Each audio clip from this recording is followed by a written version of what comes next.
देखिए, भारत जो है वो दोनों ओर से दुश्मनों से घिरा हुआ है, एक और पाकिस्तान और एक और चाइना। चाइना जो है वो हमारे ऊपर हमेशा निगरानी रख रहा है, उसके पास सर्विलांस के लिए बहुत बड़े बड़े शिप है। अभी नेवी के सर्विलांस में वो पूरे वर्ल्ड में सबसे आगे चल रहा है। अब वो यहाँ हमारी जो हिंद महासागर है, तो चाइना इस हिंद महासागर में भी अपने पांव पसार रहा है।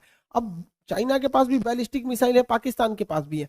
तो इन मिसाइलों को जब कभी भी लॉन्च किया जाएगा तो इन्हें पकड़ने के लिए, या फिर चाइना ने यहाँ पे कोई अपना शिप ही दे दिया, हम लोग तो इधर से तैयार रहते हैं कि यहाँ चाइना है, इधर पाकिस्तान है, मान के चलिए यहाँ पे चाइना ने अपना कोई नेवी का शिप डिप्लॉय कर दिया और यहाँ से बैलिस्टिक मिसाइल छोड़ दिया, तो हमें वहां ट्रेस करने के लिए कोई चाहिए कि नहीं चाहिए। अब ये समुंदर है, यहाँ एरिया समुंदर में रडार परमानेंटली नहीं लगा सकते, तो इसके लिए आता है एक सर्वलांस रडार। ये न्यूक्लियर मिसाइल को या फिर बैलिस्टिक मिसाइल जब छोड़ी जाती है तो इसके ऊपर सैटेलाइट एंटीने लगे रहते हैं बहुत बड़े बड़े। ये किसी भी दूर से दूर आ रही मिसाइलों को आराम से ये ट्रेस कर लेते हैं। भारत के पास इसकी कमी थी, 2014 में ही इस पे काम हो चुके थे और इसे 18 में हल्का सा मतलब इसे सी ट्रायल किया गया था। अभी इसे फाइनली आईएनएस ध्रुव के नाम पर इंडक्ट कर लिया गया। जब इसे सीक्रेटली नाम दिया गया था तो VC 1184 नाम दिया गया था। इसे इंडियन नेवी ने डिजाइन किया है। खास करके इसका जो मकसद है वो सर्वलांस का काम है और हाई लेवल का, जो 2000 किलोमीटर ज्यादा आगे तक सर्वलांस कर सके। ये बहुत बड़ा शिप है, 15,000 टन का इसका डिस्प्लेसमेंट है और ये पानी में इसकी स्पीड लगभग 40 किलोमीटर प्रति घंटे रहने वाली है इस भारी भरकम शिप की। इस शिप की खासियत 75 मीटर लंबा है और 22 मीटर चौड़ा है। इस पे एक टाइम पे 300 क्रू मेंबर रह सकते हैं। सबसे खतरनाक बात है इसका रडार सिस्टम। इसका रडार जो है वो 360 डिग्री घूम सकता है और इसके रडार में एक और खासियत है कि ये इसका रडार एक सिंगल रडार ना बनके बल्कि छोटे छोटे रडार के ग्रुप बना हुआ है, जिसे TR मॉड्यूल कहते हैं। ये आप देख रहे हैं तो इसका हर एक छोटा छोटा छोटा छोटा हिस्सा है वो अपने आप में एक स्वतंत्र रडार है। इसकी कुल संख्या 6400 है।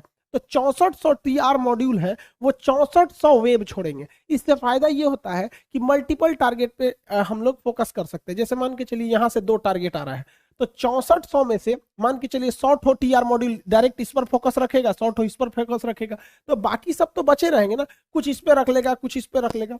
तो पहले एक सिंगल रडार होता था जो एक ही पे नजर रख पाता था। तो अब TR मॉड्यूल से क्या है कि जिधर हमको थ्रेट ज्यादा है अपने TR मॉड्यूल को उस डायरेक्शन में हम लगा देंगे ताकि वहां पर पर्टिकुलर हम लोग निशाना लगा सके और ये एक साथ 10 टारगेट पर निशाना लगा सकता है, मतलब लॉक कर सकता है, उसे नजर रख सकता है। और 2000 किलोमीटर दूर से ही ये रडार जो है इस INS ध्रुव पर लगाया गया है, वो दुश्मन पर नजर रख सकता है। इसके पिछले डेक पर एक हेलीकॉप्टर को लैंड करने के लिए भी जगह दिया है ताकि वो इमरजेंसी की स्थिति में यहाँ पर इवेक्युएशन या जरूरी संसाधन या यहाँ से लोगों को निकालने में मदद कर सके। बैलिस्टिक मिसाइल बहुत दूर तक हमला कर सकती है, ये कई हजार किलोमीटर जा सकती है, डायरेक्ट हमला नहीं करती है, ये छुपी हुई जगह पे रहती है, या वो सबमरीन से लॉन्च कर दी जाएंगी या फिर कनेस्टर्स में इस तरह से लॉन्च कर दी जाती है। और जब वो री एंट्री करती हैं तब आदमी को पता चलता है कि हमारे ऊपर मिसाइल का अटैक हो गया। बीच में अगर पता चल जाएगा तो हम उसे न्यूट्रलाइज कर सकते हैं। इसे ही न्यूट्रलाइज करने के लिए और समुद्री एरिया में पता लगाने के लिए INS ध्रुव काम करेगा। यहां से अगर कोई बैलिस्टिक मिसाइल लॉन्च की जाती है तो इस रास्ते में ही इसे ट्रैक कर लेगा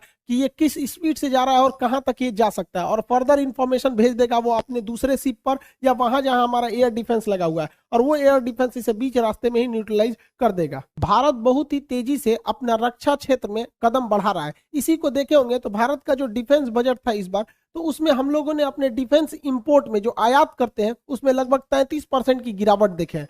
अब हम लोग का जो देखिए, हम लोग का जो इंपोर्ट होता है वो बहुत ज्यादा होता था। एक वक्त था जब दुनिया में हम टॉप पर थे, लेकिन अभी तो सऊदी अरब टॉप पर है, फिर आता है इंडिया, फिर मिस्र, ऑस्ट्रेलिया और चाइना आते हैं इंपोर्ट के मामले में। तो अब हम लोग भारत सरकार ने लगभग 150 ऐसे छोटे बड़े हथियारों का लिस्ट बनाया है जिसका हम इंपोर्ट नहीं करेंगे बल्कि भारत से ही उसे बनाएंगे, भारत की ही जो मेक इन इंडिया प्रोग्राम के तहत। और हम लोग एक्सपोर्ट पे भी ध्यान दे रहे हैं। तो एक्चुअली क्या है कि हम लोग इंपोर्ट को कम कर दिए ताकि हम स्वदेशी बना रहे हैं, इसलिए हम लोग का 33% गिरावट देखा गया। इसका मतलब ये नहीं है कि हम लोगों ने हथियारे नहीं लाए हैं या फिर सेना में कुछ छूट दे दिया गया है या फिर उसमें ढिलाई बरती जा रही, ऐसा नहीं है।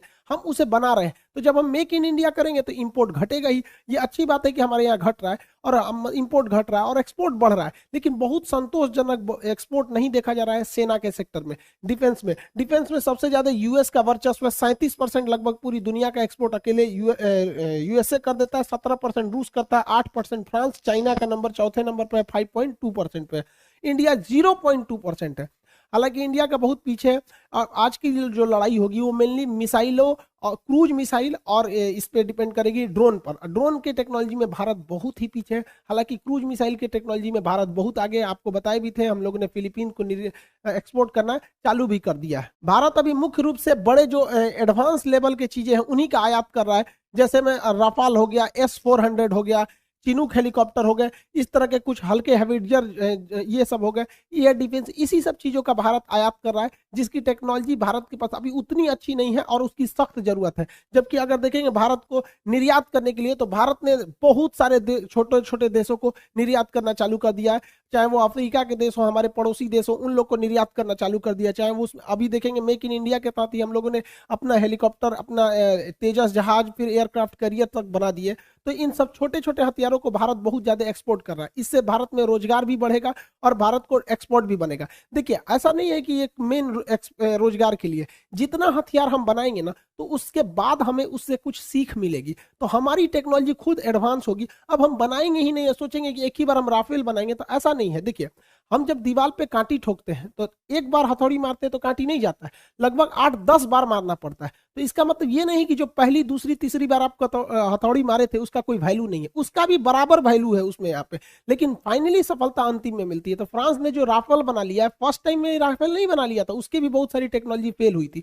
तो हम जितना ठोकर खाएंगे उतना ही हम समझेंगे कि आखिर इसमें क्या क्या टेक्नोलॉजी हो रही है। आत्मनिर्भर होना इतना ज्यादा जरूरी है कि अभी देखेंगे जापान का म्यांमार के साथ बड़ा अच्छा रिलेशन था, लेकिन अभी म्यांमार में तख्ता पलट हुआ है। तो तख्ता पलट होने से पहले म्यांमार की सरकार जो आंग सान सू की थी, वो जापान से एक सैटेलाइट लॉन्च करने के लिए बोली थी। तो जापान ने उस सैटेलाइट को डायरेक्ट लॉन्च नहीं किया, बल्कि उसने इंटरनेशनल स्पेस स्टेशन पर इसे ले जाके लॉक किया और कहा कि भाई हम इसके बाद इसे जब एक उचित ऑर्बिट आएगा तो हम उसमें लॉन्च कर देंगे।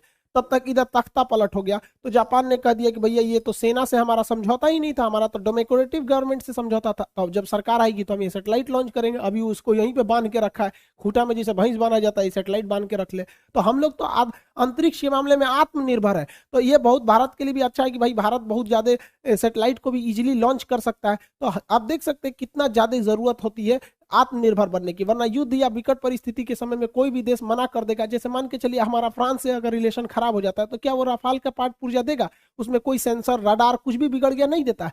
खैर हमारा रिलेशन अच्छा है, लेकिन अगर खुद से बनाते तो ज्यादा बेटर रहता। अभी भारत के लिए बहुत अच्छी खबर है कि भारतीय नेवी ने अपना अंडरग्राउंड सबमरीन को रखने का व्यवस्था कर लिया है। ये आंध्र प्रदेश के विशाखापट्टनम के पास किया गया है। इस व्यवस्था के तहत जमीन के अंदर पहाड़ों को खोद कर एक गुफा बनाया जाएगा, उसमें इस पनडुब्बी को लेकर चले जाएंगे, तो पता ही नहीं चलेगा हमारी पनडुब्बी कहाँ है। तो इसके बारे में हम चर्चा करेंगे, क्योंकि भारत सरकार ने जब देखा था हमारी नेवी ने कि चीन की पनडुब्बी ऐसे इमेज में देखेंगे तो ऐसे आ रही है और अंदर कहीं घुस जाएगी, इसके अंदर बेस बनाया था, तो भारत सरकार को भी लगा था कि हमें भी बनाना चाहिए। तो नेक्स्ट वीडियो में हम आपको बताएंगे कि किस तरह से ये अंडरग्राउंड बेस काम करते हैं और इसका क्या फायदा और क्या नुकसान हो सकता है, और अगर इसके